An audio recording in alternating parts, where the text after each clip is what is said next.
हिंदी में यूपीएससी की तैयारी से संबंधित प्रोग्राम्स को देखने के लिए सब्सक्राइब करें स्टडी IQ IAS हिंदी। नमस्कार, बहुत बहुत स्वागत है आप सभी का स्टडी IQ IAS हिंदी में। मेरा नाम है अतुल जैन। प्रधानमंत्री नरेंद्र मोदी ने आज जो है करीब 65 लाख लोगों को एक वर्चुअल तरीके से उनके जो गांव में घर हैं, उनकी जो गांव में संपत्ति है, उसके सबूत के तौर पे, उसके साक्ष्य के तौर पर कि वो अपनी इस संपत्ति के मालिक हैं, इसके लिए उनको स्वामित्व कार्ड इश्यू किए। ये इवेंट वर्चुअल था क्योंकि ऑब्वियसली प्रधानमंत्री एक साथ 65 लाख लोगों को ये कार्ड नहीं दे सकते, तो ये जो है एक वर्चुअल तरीके से प्रधानमंत्री ने 65 लाख लोगों को ये कार्ड दिया है। करीब 50,000 गांव में यह स्वामित्व कार्ड जो है बांटा गया है। प्रधानमंत्री ने इस मौके पर यह कहा कि अगर देश में सभी लोगों को, गांव में जितने भी लोग हैं, सबके पास यह स्वामित्व कार्ड चला जाएगा, तब एक तरीके से एक अनुमान के मुताबिक गांव के अंदर जो है वो कितने की जो अमाउंट, बहुत ही स्टैगरिंग, बहुत बड़ा अमाउंट है, करीब 100 लाख करोड़ की। 100 लाख यानी कि 1 करोड़, यानी कि 1 करोड़ करोड़, समझ रहे हैं? तो करीब 100 लाख रुपए की जो है आर्थिक गतिविधियां ये कार्ड उत्पन्न करेंगे। तो इतने इंपॉर्टेंट ये कार्ड हैं, अभी तक करीब 2.25 करोड़ लोगों को ये दिए जा चुके हैं। तो आज जो है अगले 5 से 10 मिनट के अंदर आपको मैं ये समझाऊंगा कि यार ये स्वामित्व कार्ड क्या है। मैंने पहले भी आपको कई बार यह बताया है कि आधुनिक समय में भारत में जो विकास होने वाला है उसमें टेक्नोलॉजी का बहुत बड़ा रोल रहने वाला है। तकनीक और जो है एक तकनीक के जरिए हमारी जो लास्ट माइल की डिलीवरी प्रॉब्लम्स थी कि भाई हम अपने देश के विकास में या देश के जो संसाधन हैं उनके आखिरी अंत तक हम नहीं पहुंच पाते, इस प्रॉब्लम को हम तकनीक के माध्यम से सुलझाने का प्रयास करेंगे। तो उसका एक बड़ा परफेक्ट एग्जाम्पल जो है वो ये स्वामित्व कार्ड है। ये क्या है, कैसे चलेगा, क्या इसका उपयोग होगा, अगले 5-7 मिनट में आपको सब समझा दूंगा। बहुत ही आसान है, बस जुड़े रहिएगा। लेकिन याद ये रखिए उसके पहले कि अगर आप 2025 में यूपीएससी एग्जाम दे रहे हैं तो भैया आज रात 12 बजे तक आपके लिए एक फ्लैश सेल लगी है। इस फ्लैश सेल में अगर आप एजे लाइव कोड लगाएंगे तो आपको यह कोर्स मात्र 3,999 का मिल जाएगा, वरना आपको पता है नॉर्मली 5,999 का होता है। तो 2,000 रुपए सीधा इसमें कम कर दिए, 33% एक्स्ट्रा डिस्काउंट आपको दे दिया गया है। आज सुबह 8 बजे से बैच शुरू हो गया है, अभी इंट्रो क्लास हुई है, कल से प्रॉपर क्लास जो है वो शुरू हो जाएगी। तो भाई आप जो है तुरंत इस बैच से जुड़ जाइए और अपनी तैयारी को एक सही प्रकार, एकदम सही चीज जो है, एक सही आकार देने की कोशिश कीजिए। पर मैं एक बार फिर से दोहरा दूं, यह बैच केवल उन बच्चों के लिए है जो 2025 में प्रीलिम्स दे रहे हैं। अगर आप 26 या 27 में एग्जाम देने वाले हैं तो कृपया इस बैच को ना लें। यह बैच क्रैश कोर्स है, आपको तेज लगेगा, हो सकता है समझ में ना आए, तो यह बात आप याद रखिएगा। एकदम बिगिनर अगर आप हैं तो यह बैच आपके लिए नहीं है, ठीक है? चलिए, एक मतलब गलत चीज मैं आपको नहीं बताना चाहता कि आप ले लो हर कोई ये बैच, उस तरह से मैं नहीं बताता। हमेशा ये स्पष्ट है कि भाई किसको लेना चाहिए और किसको नहीं लेना चाहिए। चलिए, तो आज हम बात करने वाले हैं स्वामित्व योजना की। हां जी, आज हम किसकी बात करेंगे? आज हमारी बात होगी स्वामित्व योजना।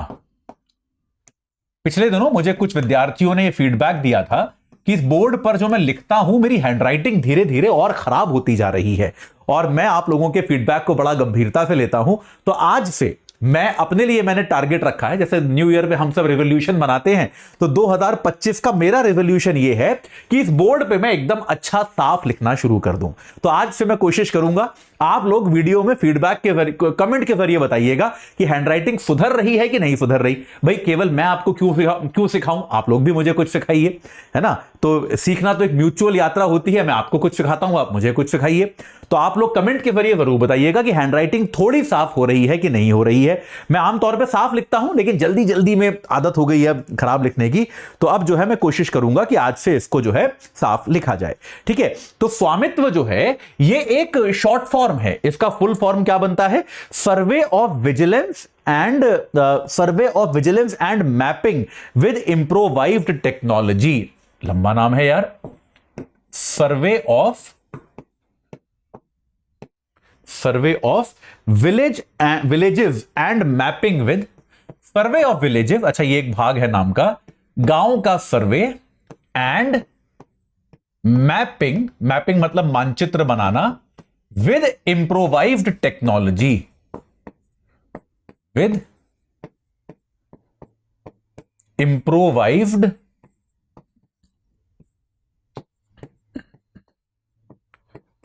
टेक्नोलॉजी। ठीक है जी, और भी कुछ था इसमें टेक्नोलॉजी, विलेज एरियाज। ठीक है, ये जो है ये बेसिकली हिंदी में समझा देता हूं कि आप इसमें क्या करते हो, गांव का सर्वे करते हो। आप गांव का सर्वे करते हो, ग्रामीण सर्वेक्षण, ग्रामीण सर्वेक्षण व आधुनिक तकनीक से मानचित्रीकरण। बेसिकली यह मतलब हुआ, वह आधुनिक तकनीक से मानचित्रीकरण।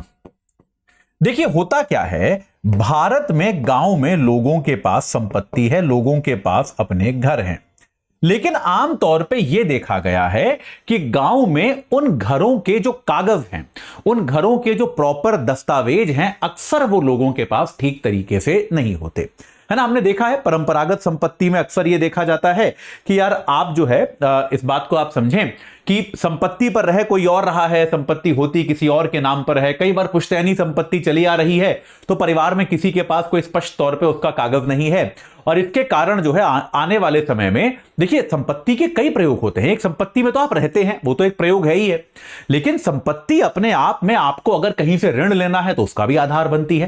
भाई आज की तारीख में अगर मैं बैंक में ऋण लेने जाता हूं तो बैंक पूछता है कि भाई क्या सबूत है कि आप वापस करोगे। मैं उसको अपने घर के कागजात दिखाता हूं तो बैंक मेरे को ऋण देता है कि नहीं देता है? देता है यार। बैंक देखता है कि हाँ इसके पास तो घर है, और घर है तो निश्चित तौर पे ये अपने घर को गिरवी रख सकता है या घर को जमानत के तौर पे रखा जा सकता है, या आमतौर पे मेरी आर्थिक प्रोफाइल बनती है। लेकिन अगर ये दस्तावेज सही नहीं है तो ये जो कैपिटल फ्लो, ये जो पूंजी का प्रवाह ग्रामीण अर्थव्यवस्था में हो सकता है, ये नहीं होता। बात समझ रहे हैं कि नहीं? क्योंकि गांव में मेरे पास प्रॉपर कागज है ही नहीं, मैं सिद्ध ही नहीं कर सकता कि जिस घर में मैं रह रहा हूं वो मेरा है।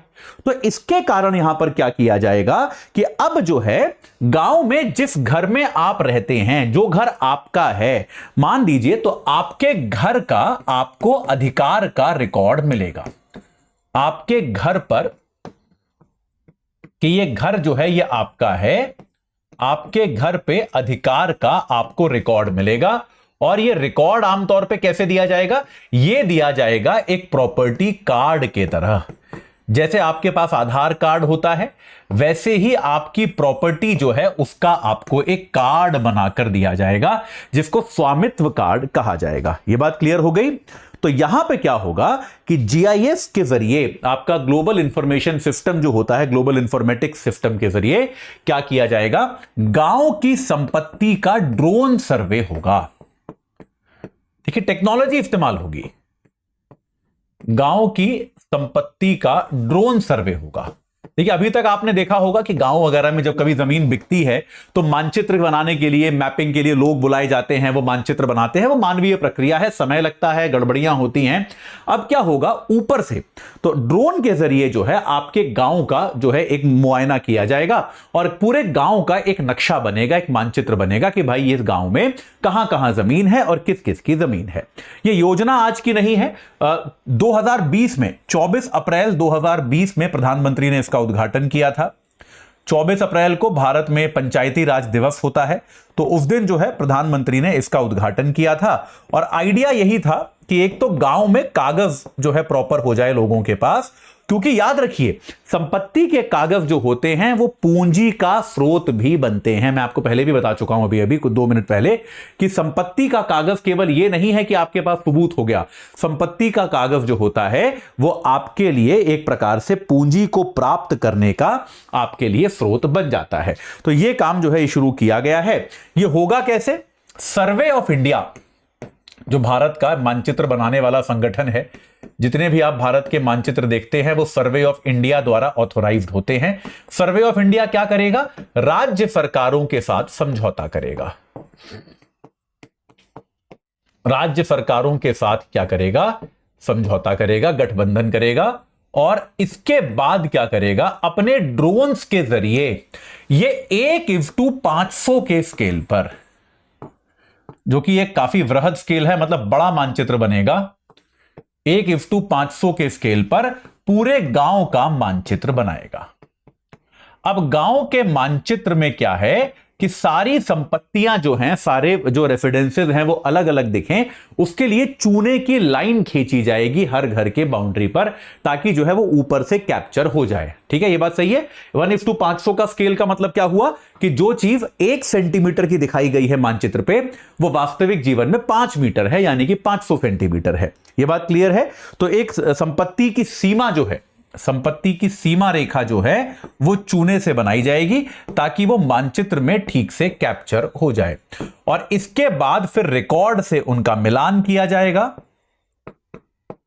और रिकॉर्ड से मिलान के बाद जो है ये प्रॉपर्टी कार्ड जो है ये दिए जाएंगे। प्रॉपर्टी कार्ड जो है लोगों को इशू किए जाएंगे। ये बात क्लियर हो गई। ये व्यवस्था जो है वो की जाएगी। तो इसके कारण क्या होगा, जैसा आपको मैंने पहले बताया कि एक तो आपके गांव के अंदर जो संपत्ति पर आधारित ऋण है वो आपको सरलता से मिल जाएगा। संपत्ति आधारित ऋण जो है वो आपका सरल हो जाएगा। ठीक है ना, संपत्ति आधारित आपका ऋण सरल हो जाएगा। दूसरा क्या है कि आपके संपत्ति के जो है कागजात एकदम प्रॉपर हो जाएंगे, है ना, आपके संपत्ति के कागजात पुख्ता हो जाएंगे, तो धोखाधड़ी के मामले रुकेंगे। तीसरा आपका क्या है, संपत्ति कर का संकलन बढ़ेगा। अब आपको क्लियरली पता होगा कि भाई कौन सी संपत्ति किस व्यक्ति की है, इसका मालिक कौन है, तो आपका संपत्ति कर का जो संकलन है उसमें आपको निश्चित तौर पर वृद्धि जो है देखने को मिल जाएगी। ये बात क्लियर है। तो आमतौर पे भारत में क्या होता है, भूमि जो होती है, जमीन जो होती है, जमीन अपने आप में बड़ी जड़ पूंजी जैसी बन जाती है। लोग उसको बेचने के अलावा और किसी तरह से उसका प्रयोग नहीं कर पाते। लेकिन इन प्रॉपर्टी कार्ड्स के जरिए क्या होगा, इन जमीनों को बिना बेचे हुए भी इनके जरिए आर्थिक संसाधन रेज किए जा सकेंगे, और ये तरलता जो है ये निश्चित तौर पे गांव के विकास में सहायक बनेगी। तो अपने आप में बड़ी एम्बिशियस, एक बहुत ही महत्वाकांक्षी ये योजना है। देखते हैं इस योजना का भारत की अर्थव्यवस्था पर, और खास तौर पे ग्रामीण अर्थव्यवस्था पर, जहां पर आमतौर पर ऋण की कमी होती है, पूंजी की कमी होती है, वहां पर इसका कितना प्रभाव पड़ता है ये हमको आने वाले समय में पता चलेगा। तो अभी के लिए इतना ही। जाते जाते आपको एक बार फिर बता दूं कि भाई हमारा SIP बैच जो है उस पर आज रात 12 बजे तक फ्लैश सेल है। तो ये आपको जो 6,000 रुपए में नॉर्मली बैच मिलता है वो 4,000 का मिल रहा है, 3,999 का। AJ लाइव कोड लगाइए, आज ही जुड़ जाइए। बैच आज सुबह से शुरू हो चुका है, आज केवल इंट्रो क्लास थी, तो अगर आप आज भी जुड़ेंगे तो कल सुबह की प्रॉपर क्लास आप अटेंड कर पाएंगे। ठीक है, चलिए तो अभी के लिए इतना ही। इस चर्चा से जुड़ने के लिए आप सभी का बहुत बहुत धन्यवाद। हिंदी में UPSC की तैयारी से संबंधित प्रोग्राम्स को देखने के लिए सब्सक्राइब करें स्टडी IQ IAS हिंदी।